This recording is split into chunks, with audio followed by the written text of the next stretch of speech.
Hey, Laura. Hey, Brittany. And hello, everyone, and welcome back to another episode of No Shelf Control, an Essex County Library podcast. We're so excited to be here yet again. We hope that you are listening along, and if you haven't been, you can go back on the YouTube page. There is a playlist of solely us, and you can listen to the back episodes on there, and you can catch up and learn a little bit more about us and get some other book recommendations, movie, TV, all kinds of stuff. So all that is back in there, and check it out if you haven't. Absolutely, and we have some excited stuff planned for the summer, Laura, but let's start off with just a little bit about us. That sounds good to me. You go ahead. Okay, I'll start, Laura. So, Laura, we've talked about the plants, right? Mm-hmm. A couple episodes ago, I bought plants. Feels like a lifetime ago because time is a concept that COVID has seemed to radically shaken for me. But, Laura, the plants are dying. Yeah, I am not. I'm feeling bad for that. Yeah, they're dying, Laura, and so the theory is, of course, is that I'm overwatering them and I'm only doing it twice a week. But of course, that leads to the fact that they could not be getting proper. What is it? You don't have drainage. Drainage. Yes, I might have screwed up on the drainage issue. Yes. So my recommendation to Brittany has been that she needs to take them out of the pretty pots, put them back in the grower's pot. So if you don't know this, I learned this on my stages of plant parenting. You keep it in the grower's pot that you buy it in, and then you can just put that little plastic pot inside of the pretty pot. So then when it's time to water, you can take it out and it'll all drain, and you can put it back in there. Right. So that's what I'm going to have to do. You are. But every time I look at the plants, like I feel like is it too late now for them? No, don't you hear them gasping for air? No. They're like, oh. I think I'm gonna have to send you pictures, Laura, and show you these plants, and then you make the call for me. Well, on another note, my lemon tree has revived somehow. Are you getting lemons from it? No, but I thought it was dead. And I put it out on the patio because I was like, I've had enough of you. So it was grounded, sent out to the patio. It was. And there are leaves popping up all over the whole thing. Wow. It's no longer just like this really tall stick in a pot outside. So did you bring it back in the house, or are you keeping it outside? No, he's staying out there. It seems to be where he likes to be. So it's summer, and, citrus likes heat. So not that today is very warm, but I'm going to guess that he's going to enjoy it out there better. Yeah. So we'll see what happens. And we'll see. Maybe I'll get a lemon. Maybe you'll get a lemon this year. Fingers crossed. All fingers crossed. How have you been doing just to give everyone like the lay of the land for us, right? We're creeping into June very soon, and our premier has just launched his 3-pronged opening plan. Mm-hmm. I'm probably screwing up the title. I don't think you can. It always changes. Yeah, I'm not sure. But so the library has started, of course, planning our eventual opening. Cross all fingers, knock on all wood. So that's kind of exciting, Laura. Yes, it is. We were excited to hear that our names on the list there. We're the third, but hopefully we get there quicker than... Mm-hmm. Than maybe I'm anticipating. So everyone, keep an eye on our Facebook page, our Instagram page, the website, because once we get a firm opening date, that's where you'll find out. Yes, and it'll be so nice to welcome everybody back in here. Yes, I think so. Yeah, I'm looking forward to it, that's for sure. Absolutely. We just had our rainy days yesterday. It rained all day, so I spent the evening really, on the couch with my 2 siblings watching natural disaster movies. If anyone, that really cheers me up, I find. Watching people nearly get killed by Mother Nature makes me really like my own life. You feel like you're winning? I just feel like I'm doing something right here. Fantastic. But the Rock's not there, though. That's true. So I watched San Andreas, which has The Rock in it. He was not there. He's not in my life. So that's sad. But You know what? Neither is giant earthquakes that, level the whole San Francisco. So, I guess you trade one for another. Yeah, you win some, you lose some. That's right. I really don't have anything going on. We've just been doing like our regular stuff at home. Bought our outdoor plants, and that's been the level of excitement at Casa de Laura. It's not exciting at all. Not super exciting, eh? No, we're excited. The school is winding down. I think there's like 3 weeks left, maybe 3.5 weeks left, and my kids are so excited that it's almost done, and so am I. I am so excited because do you know what was announced just yesterday, Laura? No, what? Shark Week. I did see that, and Laura? I thought, oh, I know who's happy. Laura? Okay, for listeners who don't know me, Shark Week is the best holiday of the year. It beats Halloween, it beats Christmas, it beats them all. And Shark Week is coming, friends. July 11th, the week of July 11th. I will be doing a shark-themed program for the summer, so get excited for that. And, who knows? Maybe I can convince Laura to do an entire Shark Week episode in July. Oh, yeah, I'd be down for that. Tell us that's what you want, and I'll do it for you. Does that mean I have to watch Jaws or something, though? No, I don't think so. Okay, good. I can give you a recommendation of some shark movies All right. to really, give you a skewered perspective of sharks. Okay. All right. I did see that commercial with the 2 old ladies. Yes. It was really funny. I liked it. I'm thinking you saw it through my Facebook because I think I shared it. You know what? Yeah, I did. There you go. That's how I knew. That's too funny. But also, one of my second favorite times of the year is right before that, and that's the month of June, Laura. And do you know why? What's in the month of June? No, I don't. What is in the month of June? It's Pride Month, Laura. Oh, yes. It's I did Pride know Month. that. So for Canada, but also for the States, the month of June is considered Pride Month. A little bit of history for you all. It is in the month of June because time to give a tip of a hat and honorary mentions for June 28th, 1969, which is, of course, the Stonewall Riots, which is historically considered the beginning of the queer rights movement. This month has been claimed since 2000s when at the time the President of the United States, Bill Clinton, made it Gay and Lesbian Pride Month, and then President Barack Obama in 2011 switched it over to LGBT Month. So that's pretty exciting, Laura. That is. And he lit the White House up in rainbow colors. That just made me happy. That was great. It was Rainbow awesome. colors. I hope to see that again. Absolutely. Wouldn't that be awesome? I hope Uncle Joe does it. I hope we see a rainbow White House. And I hope we see, even in our own country, a rainbow parliament, I'd like to see I that would like to building see lit that up. too. Now, the colors won't show up so nice on our parliament building. That's true. because It's it is brick. brown. Yeah. And a brownie brick, isn't it? Yes, it is. But I did go to Ottawa a few years ago, and they do this beautiful light show on that building, and it is gorgeous. So it's not like they couldn't do it. I'm going to start making the request. Yep, call JT. Absolutely. Just make sure it's the right one, not Timberlake. Not Timberlake. But would I be upset if I somehow accidentally got the number of Justin Timberlake? I don't think so. I don't think so either. I think I would get over it. I also want to mention, Laura, that the history of Pride is, of course, we have to give all credit to our trans and gender nonconforming people of color because they, of course, are the ones who started Pride Month all those years ago. That's a long time, but not a long time. Not a long time, but a long time. It's exciting to see this history that was not so long ago. It very much is. And so I did know what June was about because actually that is what our topic is for this entire episode. I really just sashayed us right into the new topic. I didn't give Laura any warning. She thought there was something else exciting happening in June. I thought it was ice cream or something. Ice cream would have been a good second answer.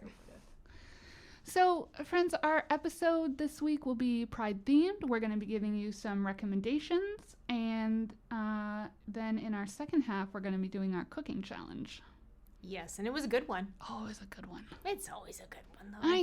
Yeah, we pick some pretty good ones. We do. You want to go first, Laura, or you want me to go first? You go right ahead. You have a really long list. I'm just going to say that Brittany is Brittany always knows stuff. She's got stuff at her fingertips. She doesn't have as old of a brain as I do, so she remembers stuff, and she can pull up a list really quickly. I've done a lot of research on this, and Brittany can attest to the fact that I had piles and piles of books. And then I thought I wrote them all down, and I sent them back to their home branches without writing them down. So my list is much smaller than it should be. So that's why I'm going to let her go first. All right. No, that's fair. No, and I back everything Laura said. She did all her research. I promise. It just, you know what? Sometimes you forget to write it down. That happens. I always forget to write it down. Not always, but sometimes. Yeah, that's true. All right, so we're going to do all age groups. So if you have kids, if you have teens, if you're an adult looking for some reads, we're going to cover all the bases today. Mm-hmm. Let's start off with the easy books, Laura. Okay. I'm going to mention 3. 2 of them, I'm going to mention my favorite 2 first, and the third one is still great. It's just not my favorite. Mm-hmm. We have I Am Jazz by Jessica Herthel. So all these books, everyone, are, of course, in our catalog. So feel free to jump on and place a hold if you're looking for it. Mm-hmm. And it is an easy book that follows a transgender girl coming to learning about her identity and realizing something very important about herself. The illustrations are beautiful, and it is a very lovely and simple picture book to introduce your kids to with the concept of gender and what it means to be transgender. Along the lines of gender, we have Jacob's New Dress by Sarah and Ian Hoffman, which is a book about a young boy who likes to wear clothes that are not what we would traditionally put boys in. Specifically, he likes to wear dresses. And the book shows a great display of allyship. He has a best friend who defends him against bullies, and it is a lovely story that would help you teach your kids, acceptance and love, and the fact that maybe the rules that we seem to have set don't have to be the rules that are actually out there for some people. So it is a beautiful book, and one on the more of a historic level, we have a book called Pride, The Story of Harvey Milk and the Rainbow Flag by Rob Sanders.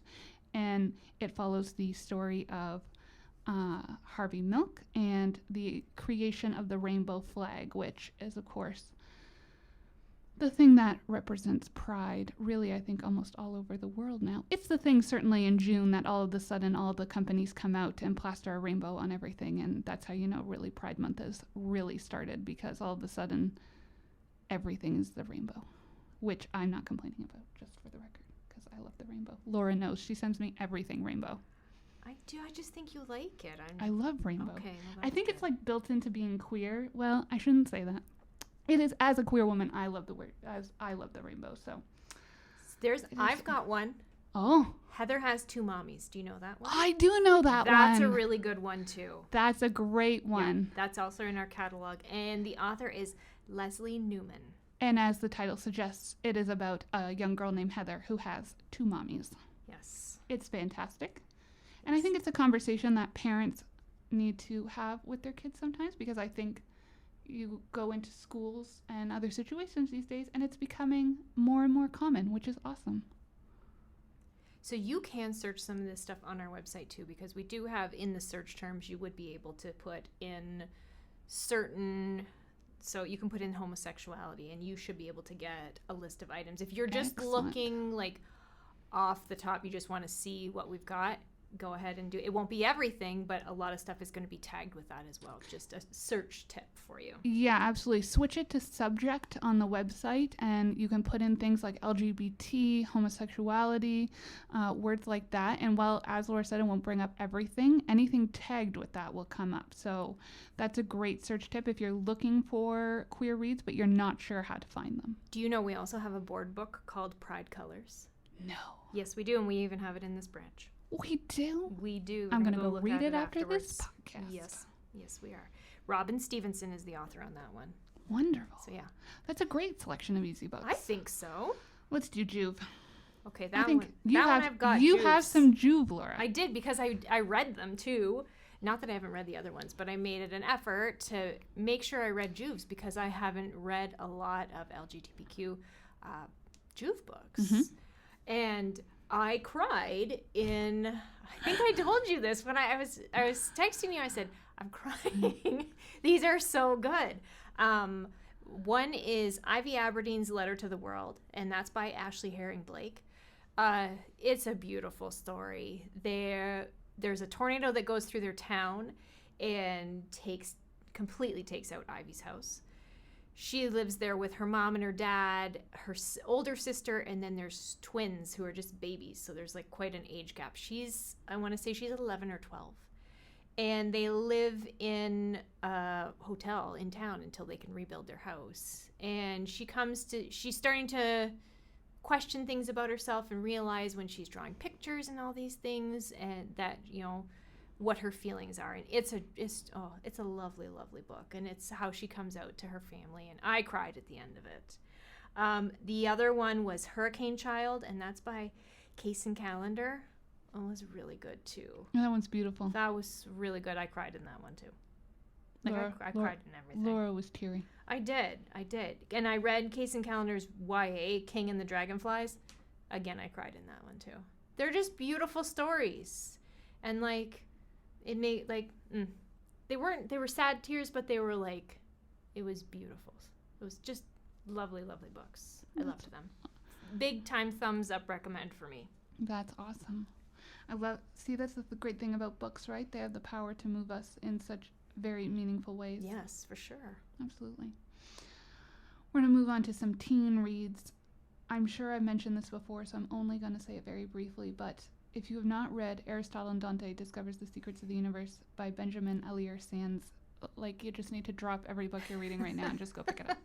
Just drop it, just go, put it down. Whatever you're reading, put it down, go put it on hold, and read it, because it makes me cry every time I read it.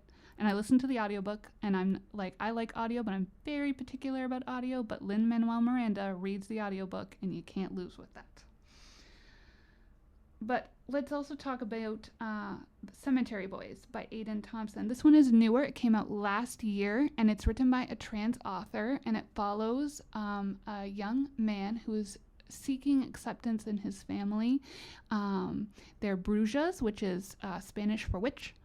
And he goes on a quest on their Night of the Dead and accidentally brings back a spirit of a ghost who he starts to fall in love with. So it is a trans queer love story, and it is so beautifully written. I just love it. So we have it in the system, and it's a beautiful book that is, touches on a different culture, but also an entirely different experience, and it also adds that element of romance, but also fantasy in it, which, Laura, I love a good fantasy. Oh, I know you do. So when we talk about LGBT, while we are mainly talking about sexuality, we are also talking about gender. Gender nonconforming people and queer people have tied together in the month. The T stands for trans. So I'm also going to talk about The Prince and the Dressmaker by Jen Wang. This is a graphic novel, so if you love graphic novels, this one's for you.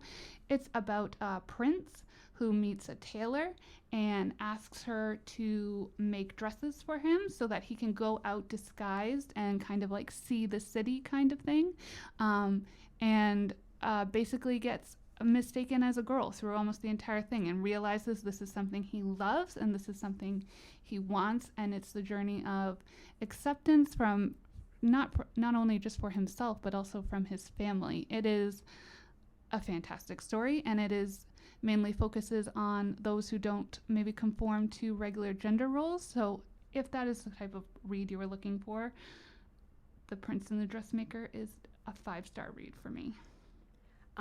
I don't have any. Well, I said that The King and the Dragonfly, but I have read lots of books by David Leviathan. Yes, he's on my list. His characters are always fantastic. He's a big recommend for me. Absolutely. And there's so many other authors who, while their main well, not the main, because there's so many, a lot of novels now do so many different protagonists in their novel, but there's lots of authors who have queer characters in their books. Maggie Stiefvater's The Raven Boys series. Leah Bardugo, she did, of course, Shadow and Bone. She has queer characters in her books. You have Rick Riordan, who's done like Percy Jackson and all that. He goes into different sexualities and genders throughout his entire series. B.E. Schwab, like there's just so many. A good Google search will steer you all in the right direction. Or ask your library person. Absolutely. We'll talk about it. There to help. We'll talk about it forever. I mean, I certainly will talk about it forever. I shouldn't say that about all librarians, but I will certainly talk about it forever. Should we do some adult, Laura? I think so. Okay. I will hit you up with my first one is The Seven Husbands of Evelyn Hugo, which I have read. Brittany has not. I love that book. It's Taylor Jenkins Reid. It's set in old Hollywood. Oh, it's excellent. It's an excellent, excellent book. I love it. I can't recommend it anymore. I like her. I liked Daisy Jones too, but that was a really, really good one. And right now, actually, I just got in a copy of The Guncle, and that is by Stephen Rowley, and it looks like a really fun summer read to me. I'm really looking forward to that. It's Peter, I think his name is, and he is an uncle who loves his niece and nephew, and he happens to be gay, and his sister-in-law gets ill and passes away, and then his brother is ill and can't take care of the kids. So now instead of just being fun uncle, now he has to raise these kids. So I can't wait to read this. I think it's going to be a really fun read. That's awesome. I also know there's another book sitting on your whole shelf because I saw it today. What and was it's it? The House in the Cerulean Sea by Oh, I didn't even T.J. see Klune. it there. Yes. So that follows, I think I've talked about this book before, but real quick, it won lots of awards when it came out, so it's worth mentioning twice. It follows a man who works at kind of like a social services for children, except he specifies in supernatural children, and he gets sent out to a foster house to investigate this caretaker there, and of course falls in love. And it is not so I know everyone, I read a lot of romance, I get that. This is not mainly a love story. It is actually mainly, I would describe it as a family story. It's about a man who's been living on his own, and he finds these kids who basically change his life, and along the meantime he falls in love. But it is so cute, it is so powerful, and it's an amazing read. So you got to give it a try, everyone. But after I'm done. Yeah, Laura has it right now. She's hogging it, but when she's done with it, you can have it. Let's do maybe some fantasy ones. We're going to do Nevernight by Jay Kristoff. If you like Game of Thrones, which I know is hard to say after season 8, but if you liked seasons 1 to 7 of Game of Thrones, then this is the type of book for you. It follows a young woman who, well, at the time she's a girl, who loses her father in he's in sort of like a political scheme, and is discovered, and his enemies kill him, and she is left orphaned. So she loses both of her parents, and she joins a house of assassins and gets trained, and basically her life mission, much like Arya Stark, is to kill the man in the family who, of course, killed her own family. She's a bisexual protagonist. She has a female love interest and a male love interest. It is a trilogy. It is finished. It is wonderful. I'm going to give a content warning for it is certainly not a YA or children's book. There is lots of gore in it, and some vivid descriptions of torture. So maybe, not for everyone, but if you like, assassin storylines, I definitely recommend this one, but not for children. No, that sounds good. I don't know if I'd be able to read that. Yeah, no, I liked it, but you know what? I don't linger on the torture scenes. So well, yeah, glide over that. No, let's do maybe what I think I call it a classic, because it was one of the first ones I read, Laura, was The Song of Achilles by Madeline Miller. We were just talking about this one. So it follows, of course, the stories of Achilles, and so it is a Greek mythology tale. It's been out for a while now. Like, I read it in high school. So it's a beautiful, beautiful book. You will cry your eyes out by the end of it. And of course, she has a new one out, which I might pronounce wrong. I apologize. I believe it's Cerulean, which follows a lesbian. So she just writes beautiful queer stories, always in Greek mythology. So if you love Greek mythology, these are the books to grab onto. It is so well researched and so well done. You feel like you've stepped back into ancient Greece. So that actually has a really large holds list on it right now with my name on there, because it's been huge on TikTok. People are recommending like older books, and that is one of the most recommended book talk ones right now. And that was published in 2011. You tell me you read that in high school in 2011? I mean, I don't want to age myself, but yeah. No, you didn't. Yeah, girl. 2011. Oh, God, I give up. We're in 2021 now. Yeah, I know. Don't age me this fast. Age you this fast. Don't age me this fast. Oh, that whole revelation bit me in the butt there. Well, now I have to think about the year. 2011, really? Yes, I just looked it up. All right, well, then it's university. I'm not that Phew. young. Oh, thank goodness. I'm not that young. All right, fine. University. All right, I'll take that. All right. Let's see what we should do. What? Maybe one more? Yep. You want to do one more? For sure. All right, let's do one more. I think I've talked this one, so we're not going to do this one. We're going to do it. We're going to do Casey McQuestion, which is Red, White, and Royal Blue. Oh, yes. We're going to do that one because her new one comes out this month, actually, which is One Last Stop, which follows a girl in like today's age who steps onto a subway and meets a girl who's from the 70s. So she's a ghost haunting the subway train that she rides every day to go to work or wherever she's going. And they fall in love. She writes like rom-coms. That's what I would describe them as. Okay. They're rom-coms. They're fantastic. Red, White, and Royal Blue follows the son of the president and the prince over in England, and they're like enemies and all this kind of stuff, and they have an embarrassing moment at a party and they cause a political scandal and they have to act like best friends to make up for it, and of course they fall in love because that's how it happens. That's not even a spoiler because that's not the greatest part. Is everything else that happens in between because it's fantastic. But definitely give that one a read. That's a good summer read.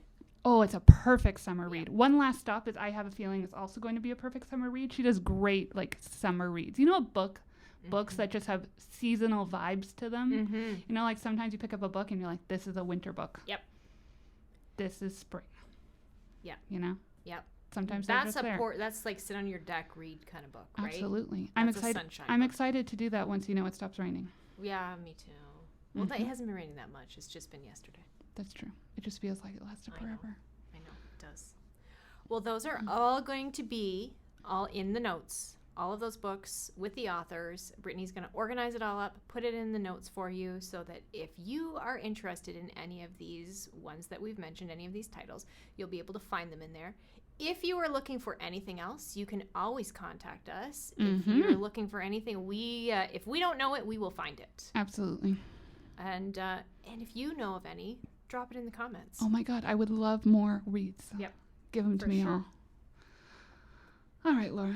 All right, Britt, what's cooking? What's cooking? So we did Antony in the Kitchen, which I think this will be the third time that I said this, but if you've not watched Queer Eye, please do so. But he has a cookbook, Antony in the Kitchen, and we did 2 recipes out of this, Laura. Yes, and we made sure that we wanted to pick a cookbook author that would go along with our Pride Month episodes. So, yes, of course. And so, yeah. That's how we picked this one. Yes, plus his cutie face is on a lot of pages. There's some beautiful pictures in there, everyone. And the book passed the test because it lays flat. Yes, it did. It did really well. It lays flat when you cook in it. All right, so we'll do our first one first, which is our first one first. Good Lord, everyone. Bear with me here. The pulled chicken with cilantro and lime.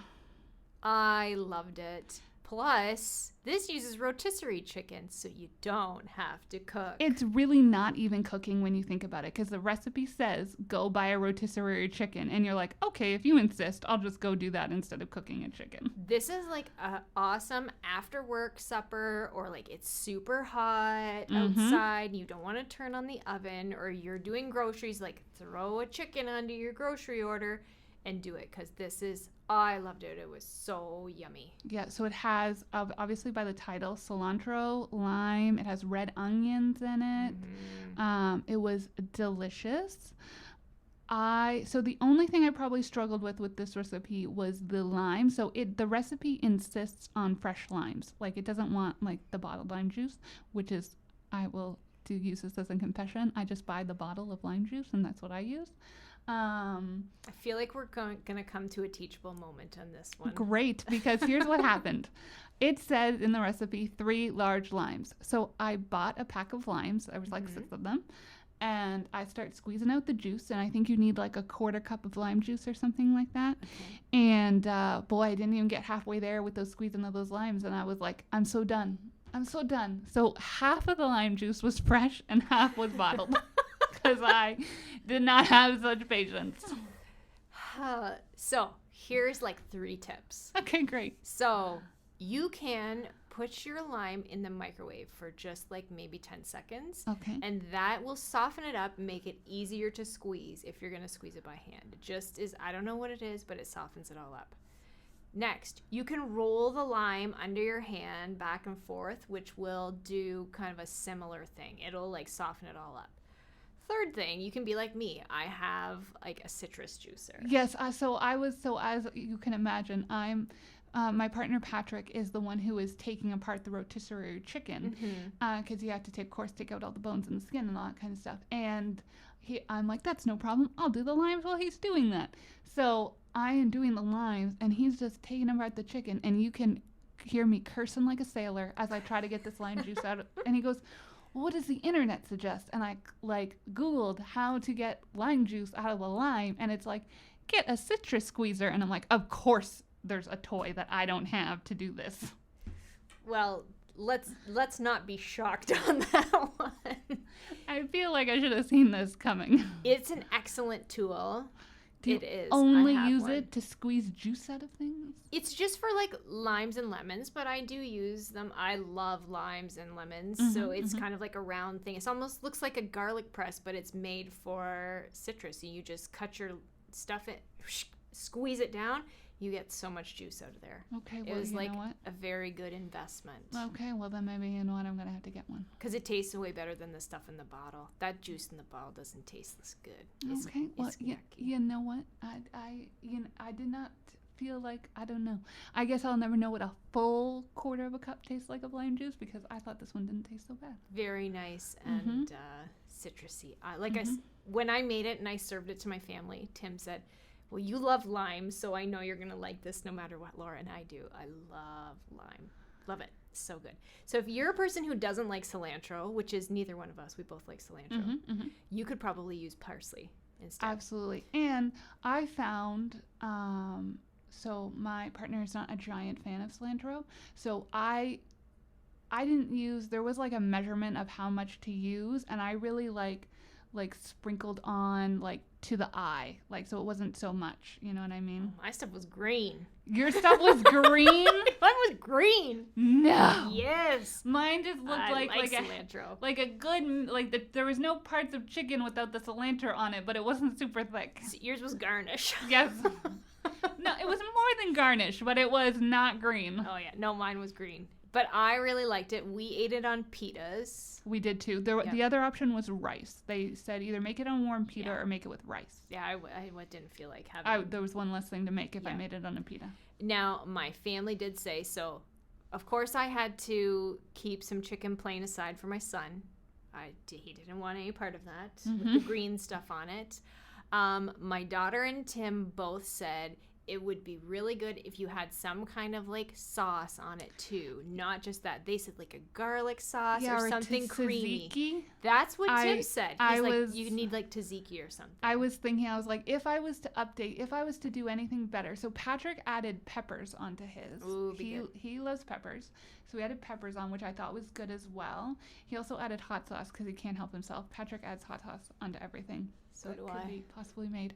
But I thought like that's the only thing I would add to it. I would add either like sometimes I get like Bubby's garlic sauce. I would add that, or I would add a tzatziki to it. Yep, I would agree. It need like a little bit of creaminess because this is really acidic because it's got all of the lime juice in it. But yeah, something like that I think would be really good. Yeah. But I loved it. I would make it again in a heartbeat, especially in the summer. It was perfect. Just so simple, and so it was still so tasty. Like you it know, was great. if you went to Florida and you were on vacation and you were gonna make supper wherever you're staying, this would be a good thing for that too. This would be a good vacation supper. Absolutely, because you don't need anything crazy. No, everything you need could be found anywhere. And if you find someone who's like really strong, they can squeeze the limes, or you just like stick a citrus juicer in your luggage. Absolutely. One or the other. Absolutely. It would work. So the other recipe, so we did a side recipe with it, which is his roasted sweet potato fries with chimichurri. Yes, I love chimichurri. It is so good. So it's like an herbal sauce. It's like an herb sauce for anybody that doesn't know. I believe it's Spanish, and there's another thing. We had a really green dinner, so it's a lot of because it herbs. has lots of parsley in it, like a huge amount of parsley in it. Because I remember when I made it, I thought maybe I had screwed up the measurements because it was mostly green, and I was like, did I add too much parsley? But like there's red onion in it, red pepper flakes. And that's like Parmesan cheese, and then there's of course the oil that you use and all that kind of stuff, but it was good. I put that on top of my chicken too. You did? Yeah, I did. It was good mixed together. It was really good. I didn't think of that. And it's also a very simple recipe. The only thing I didn't have, and as you all know, I don't cook very often, was you needed a red wine vinegar, and that's the only thing I had to buy extra. You'll use that. Well, now I have both. From our last recipe, I needed white wine vinegar. Oh, so there you go. I have both now. Perfect. But there was red pepper flakes, and as I said, my partner likes his food hot, so he added a little bit of extra to his. But even I thought I tasted a little bit of a bite to it, and I thought it was great. Yeah, I enjoyed it. You don't want to smile at anybody after you eat this. Oh dinner. no, your teeth are gonna be like green. Yeah, it's not good. So I made the sweet potato fries. My family does not like sweet potatoes. They are not fans at all. So I should have known going in that they would give me the thumbs down on it. And they were okay. They just didn't. They were still too soft and mushy. They weren't like crispy and stuff. Yeah. So I never tried sweet potato before, and I found I did not enjoy it. I would next time just do a regular potato. Or what is that? A white potato? A yellow potato? Anything, I don't know. Anything, just not a sweet one. Yeah. You'd be fine. And also, so my sister likes things like crunchy, and that was her complaint, was that they are soft. Yeah, and I don't know how to make them like crunchier without like maybe a deep fryer or like an air fryer or whatever those are. I don't know. I think you could cut it in even smaller bits, but I have no patience for cutting up a sweet potato. No. It's like, it's just, no, I don't have patience for it. And getting everything in uniform cuts and stuff, I'm not good with that because I just want to get this done. Let's go. You could probably cook it longer at a higher temperature and then smaller, and it would be better. But still, I don't ever usually have a lot of luck with sweet potato fries. Like, it'll be burnt on one end and then, like, mushy. Yeah, what I could imagine, so my butcher sells like freshly cut fries. Yeah. So if I was to make this again, which I think I would buy the fries from the butcher and just make the chimichurri for it. Because the only thing annoying about the recipe was actually cutting and making the fries. And it's not like it was super hard. Like you didn't even have to peel them. The recipe said to keep the skin on them. But it's just, you know what, you can buy freshly peeled fries and get the same effect. Yeah, and at my house, if only 1 out of 4 people is really going to be eating them, I'm not making them again. Yeah. But I will make that chimichurri of 100%. That's actually good on steak, too. Oh, is it? Yes. All right. Delicious. I love it. I could eat it on anything. But I really like herbs and stuff, so. Nope, this one was I'm good. growing out out at my house too, by the way. I've got all my pots of herbs. So That is so impressive. there'll be some homegrown, maybe. Awesome. Yeah. So that was the cookbook, Antony in the Kitchen. It was, I mean, I own it. I should say that as a disclaimer. So I had this one I owned. It passes the test of laying flat. The pictures in it are absolutely gorgeous. I recommend it. I liked it. I liked it too. It's not like a basic cookbook though. No. It is definitely like a kind of a tip of the hat to Antony's heritage. So he's Polish and he's also French Canadian. So you get all those different types of recipes, like very Polish recipes that he made in Montreal and all that kind of stuff. So it is not a basic cookbook. It is more of a specialized cookbook. Yeah. It's interesting. It's got lots of different flavor profiles and like a plain peanut butter and jam. It's not a peanut butter and jam sandwich. No. But he does have a new cooking book coming out this summer. Yes. I didn't know that. I don't know if you call it a sequel in cookbook land, but it's Antony for dinner or Antony for at dinner time or something like that. Oh. And it's coming out, I believe, in August. Which is exciting because then I'll have to get that one too. Yes, I'll have to look at that and maybe we'll have to pick another recipe. Absolutely. Again. So it's Antony Let's Do Dinner is what it's called. Oh. There you go. Yeah, so that's pretty exciting. Yep. No, and it has breakfast in there too, doesn't it? Yes, it does. Yeah, so it goes all the way breakfast to dessert. So and it's separated, so all the recipes are separated by like what they are, like appetizers, full meals, all that kind of stuff. So it is available in the library, and if you're interested to check it out, pop a hold on there and see what you think. And for sure, try that chicken recipe. Absolutely. It was really, really good. Yum, yum, yum. All right. So that was really an uneventful cooking for you. You know what? I saved, I think, the things that I could have massively screwed up on, like, deboning a chicken. That could have gone bad. I gave that to Patrick, and he's the one who also cut the fries for me because, friends, I have to tell you, we made freshly cut fries like 2 weeks ago and cut myself on my thumb and nearly took my thumb off. So I was told that I was not allowed to cut potatoes again. That's a sad story. Well, it was a sad time, and you wouldn't think you bleed a lot on your fingers, but you do. You need some chainmail gloves. Oh, that would be helpful. There you go. That'd be perfect. Yeah. Very dexterous wearing those. You think so? Oh, I would think. I can, and for sure. At least then, Patrick would always know that I was in the kitchen because they would. You could carve little butter animals while wearing those. I think they would be so fine-tuned. So fine-tuned. I know that's our next one. Our next one will be carving butter animals. Perfect. That one will definitely involve us taking pictures to compare. Yes, I would think so. Yep. Mine melted. Sorry, no pictures. Okie dokie. So we've come to this section of the podcast for About Town. What's going on out in the community? Laura, you know how we talked about last episode, we had a brilliant guest from Bike Windsor Essex, and she talked about how for around Christmas time, she had gone to the Christmas market and piled all the stuff up on her bike and biked home. I did something very similar. I got on my bike. I have my bag on the back of my bike, and I biked over to Willow Tree in Kingsville because it's open to everyone, in case you haven't got the news. And we bought strawberries, we brought a bruschetta mix, we brought lemonade, we got salad dressings. We filled up my bag to bursting and then strapped more stuff on top of it, and we biked home with it. And it was a super satisfying shopping adventure. So you need to get the bike basket. I have a bike basket. You have a bike. Did you put it all in the bike basket? Yes, but then I had to strap some more to the top because I filled it all up.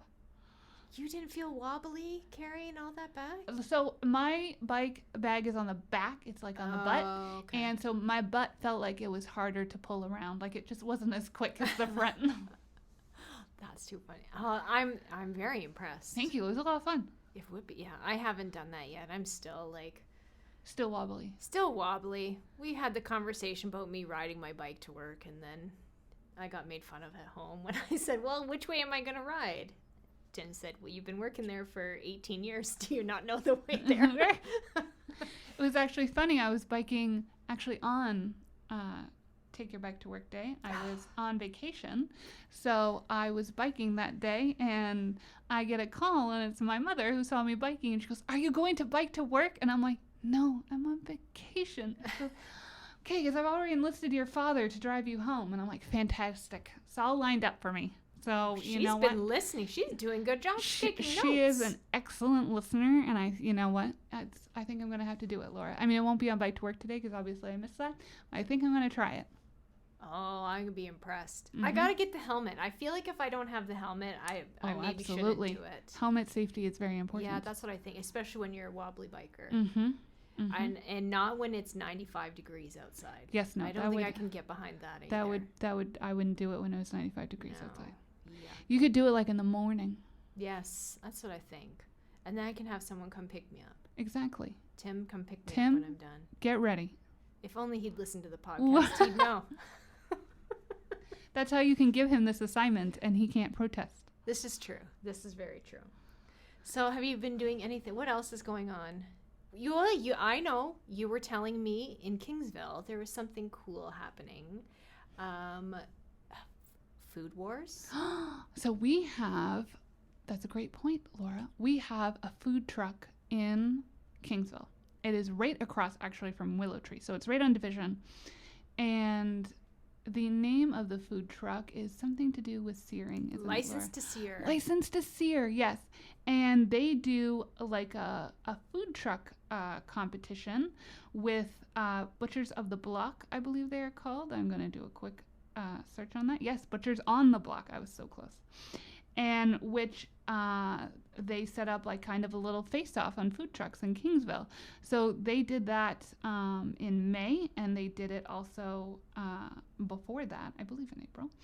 And I missed it, but I heard it was a blast and such good food, and I've heard they're going to be coming back to Kingsville, so I'm very excited to not miss it next time. That is very cool. I've got something else that everyone could be doing. So last week was the maiden voyage of the Brewhouse Market in Leamington. So it's over at Cured Brewery, and it's by the Arts Center. And they have a little outdoor market every Saturday from 9 until 1. So I missed it last week because we had some plans, and then this week I was working. So next week, that's my plans, 9 o'clock, I'm going to go hit the market. Wow. Yeah, so there was a guy who has mushrooms, he grows mushrooms locally, and there wasn't Highline, but it was someone who does gourmet mushrooms and stuff like that.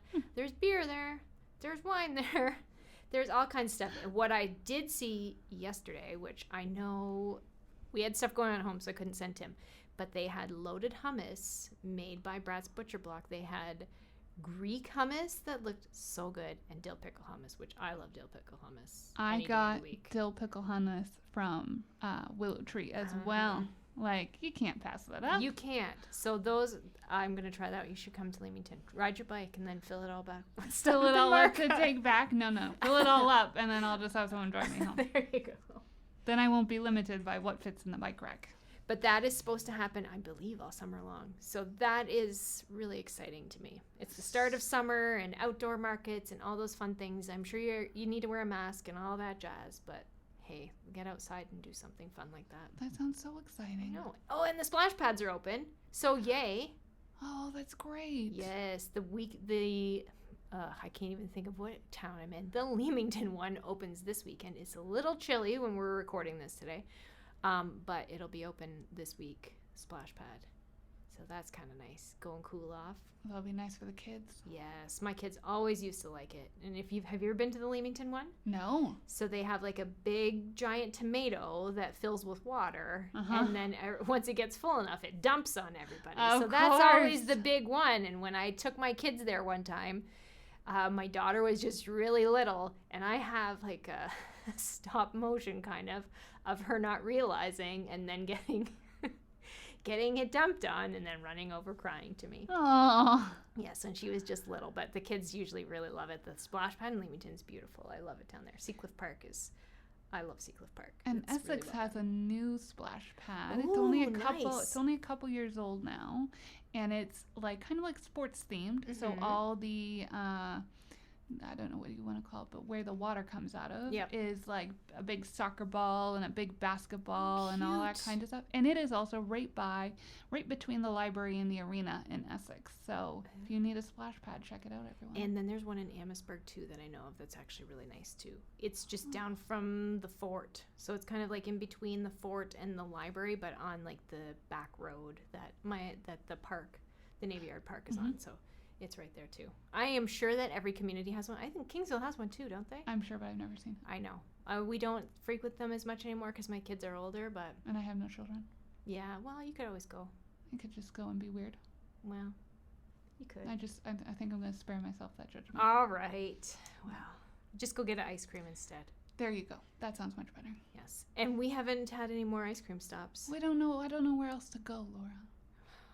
Where do we Everybody's go? got to give us a hand here. Yeah, Throw you us gotta- out some ones. You can't leave us stranded with no new ice cream place, guys. No, I know. Well, there's one in Harrow I want to go to. There is. There is. But there's one in Harrow. We were driving out to Harrow and we saw a sign, but we had already gotten something, and so we didn't get one. But So- yeah, if you've got an ice cream place, let us know. So my sister wants to bike 60 kilometers this summer, like in one ride. I know, don't. You can't see Why? Laura's face, but it just like curled in disgust. Yeah. I'm dreading it. Last year we did 40 kilometers, and we biked from our house in Kingsville to Garfield's in Harrow, which has very good food. And so maybe this year we'll convince her to stop for ice cream. That was 40 kilometers? Yeah, it's 20 each way. Ugh. That'd be okay. Sorry. Didn't have something in my throat. I was just disgusted. Yeah, no, it wasn't a great time. It was My hot. butt would hurt so bad for the entire following week. It's not actually my back that hurts, or my butt. It's my back that hurts by the end of it. No, my tailbone, that just kills me. I'm going to like move in my seat now just thinking about it. That's uncomfortable. So I think that's all I can think of what's going on in the community. And hopefully the next time we check in, there'll be more and more, because I think we're on the road. Like we're now moving on the outskirts of COVID. Absolutely. I feel like we're like almost out of suburbia and into the far reaches of the city. And our next episode, we have a special guest, Laura. Yes, we do. I'm very excited for the next podcast we're doing, because June is not only Pride Month, but it is also Indigenous History Month. Yes. So our next entire episode is going to be dedicated to that. Yes, so we're going to give you some Indigenous reads, and we're going to have a very special guest to talk to you about it, so please tune in. We're going to amplify some Indigenous voices with the books that we're going to recommend and whatnot. We've got a whole gamut of stuff. And watch our social medias. You might see our faces on there, giving you some recommendations, and you can actually see our faces and see the covers of the books when we're on there. Absolutely. We're gonna. I know you guys can't see us when we do this podcast, which is just a bonus for me, but not a bonus for you guys. We're going to do some commercials. Commercials. Entering the big biz. Yes. So look out for that. So you might see us on there talking about these next two, or this episode and the next one, and pictures of the books that we're talking about. Pictures. You're going to actually see the books that we're talking about. So we're really excited to feature these parts of the collection. I think right? so, For too. the month of June, I think these are two parts that we really want to feature and get people reading more voices. Absolutely. Great way to put it, Laura. Oh, I And I try. think a great way to end our episode. I agree. So until next time, everyone, stay safe. And here's hoping we see you soon. Here's hoping to see you soon, friends. Bye.